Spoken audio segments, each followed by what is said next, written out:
जब पेट में गर्भ बढ़ रहा था, उस समय सुजाता ने उससे पीड़ित होकर एकांत में अपने निर्धन पति से धन की इच्छा रखकर कहा, तेरा महर्षि, यह मेरे गर्भ का 10वां महीना चल रहा है।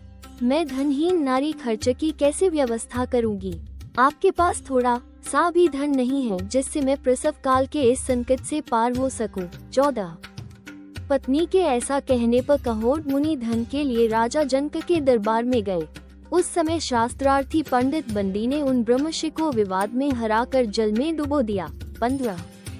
जब उद्दालक को ये समाचार मिला कि कहोड मुनि शास्त्रार्थ में पराजित होने पर सूत बंदी के द्वारा जल में डुबो दिए गए, तब उन्होंने सुजाता से सब कुछ बता दिया और कहा, बेटी, अपने बच्चे से इस वृतांत को सदा ही गुप्त रखना। 16।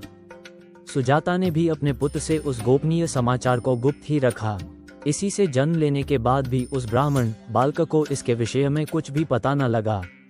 अष्टावक्र अपने नाना उद्दालक को ही पिता के समान मानते थे और श्वेतकेतु को अपने भाई के समान समझते थे। 17।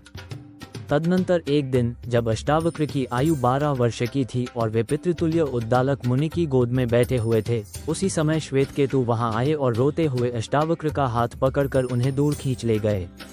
इस प्रकार अष्टावक्र को दूर हटाकर श्वेतकेतु ने कहा, ये तेरे बाप की गोदी नहीं है। 18।